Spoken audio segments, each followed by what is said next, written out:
Telangana assembly సమావేశాలు కాసేపట్లో ప్రారంభం కానున్నాయి. అయితే ఇవాళ 3 కీలక బిల్లులను అసెంబ్లీలో ప్రవేశపెట్టనున్నారు. అసెంబ్లీ కార్యదర్శి ఎజెండా ప్రకారం ఎస్సీల వర్గీకరణ బిల్లును ముఖ్యమంత్రి రేవంత్ రెడ్డి సభలో ప్రవేశపెడతారు.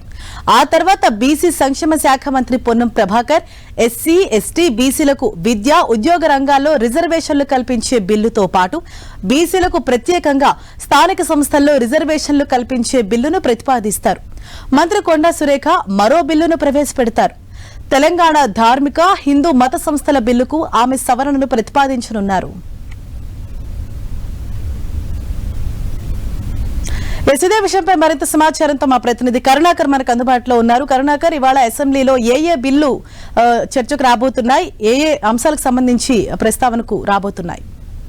హరీష, మరి కాసేపట్లో తెలంగాణ అసెంబ్లీ 3వ రోజు సమావేశాలు ప్రారంభం కాబోతున్నాయి. ఈరోజు సభ ముందుకు మొత్తం 4 బిల్లులు రాబోతున్నాయి. అందులో 2 కీలక బిల్లులు అని చెప్పవచ్చు. ఎస్సీ వర్గీకరణ కావచ్చు, లేకపోతే బీసీ రిజర్వేషన్లకు సంబంధించిన బిల్లులను సభ ముందు ప్రవేశపెట్టబోతుంది. ముఖ్యమంత్రి రేవంత్ రెడ్డి ఎస్సీ వర్గీకరణకు సంబంధించిన బిల్లును ప్రవేశపెడతారు. మనం చూసాం, ఎస్సీ వర్గీకరణపై సుప్రీంకోర్టు తీర్పు ఇచ్చిన వెంటనే చాలా వేగంగా తెలంగాణ ప్రభుత్వం నిర్ణయం తీసుకుంది. దానిపై ప్రత్యేకంగా క్యాబినెట్ సబ్ కమిటీ ఏర్పాటు చేయడంతో పాటు ఒక కమిషన్ కూడా ఏర్పాటు చేసింది. ఈ కమిషన్ పూర్తి స్థాయి నివేదిక ఇచ్చిన తర్వాత ఎస్సీ వర్గీకరణలో మొత్తం 3 గ్రూపులుగా ఈ రిజర్వేషన్లలో కేటాయించాలని చెప్పి ప్రభుత్వం ఇప్పటికే నిర్ణయం తీసుకుంది. అందుకు సంబంధించిన పూర్తి స్థాయి సమగ్ర ఒక బిల్లు తయారు చేసింది. ఆ బిల్లును ముఖ్యమంత్రి రేవంత్ రెడ్డి రోజు సభలో ప్రవేశపెడతారు. ఈ రోజే బిల్లుపై చర్చ, ఆ తర్వాత బిల్లుకు సభ ఆమోదం తెలిపే అవకాశం కనిపిస్తోంది.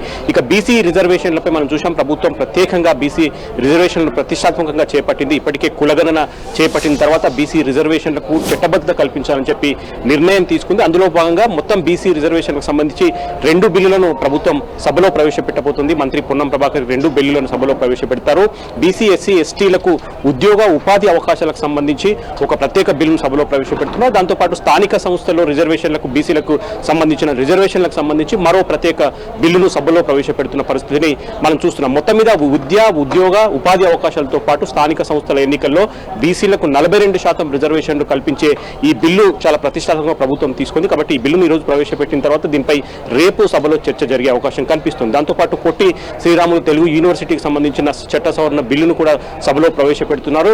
పొట్టి శ్రీరాములు పేరు ఏదైతే యూనివర్సిటీకి ఉందో ఆ పేరును మార్చి సురవరం ప్రతాప్ రెడ్డి పేరు పెట్టాలని ఇప్పటికే నిర్ణయం తీసుకున్నారు. ఈ నిర్ణయం ద్వారా, చట్ట సవరణ ద్వారా కేవలం తెలంగాణ విద్యార్థులకు మాత్రమే పొట్టి శ్రీరాములు తెలుగు యూనివర్సిటీలో అడ్మిషన్లు ఇచ్చే విధంగా చట్ట సవరణ చేసిన పరిస్థితిని మనం చూస్తున్నాం. కాబట్టి ఈ రోజంతా కూడా ఈ బిల్లులపైన చర్చ జరిగే అవకాశం కనిపిస్తుంది. దాంతోపాటు సభ ప్రారంభం కాగానే ప్రశ్నోత్తరాల సమయంలో కూడా పలు కీలక ప్రశ్నలు సభ్యులు అడగబోతున్నారు. అందులో హెచ్ఎండిఏ భూముల వేలానికి సంబంధించి కావచ్చు, హెచ్ఎండిఏ భూములను తాకట్టు పెట్టి ప్రభుత్వం పెద్ద ఎత్తున డబ్బులు బ్యాంకుల నుంచి తీసుకోవడం కానీ, ఈ అంశంపై ప్రధాన ప్రతిపక్షం BRS party Harish Rao question అడగబోతున్నారు. కాబట్టి దీనిపై ప్రభుత్వం ఏ విధంగా స్పందిస్తున్నది కొంత ఆసక్తికరంగా మారిన పరిస్థితిని చూస్తున్నాం. హరీష్.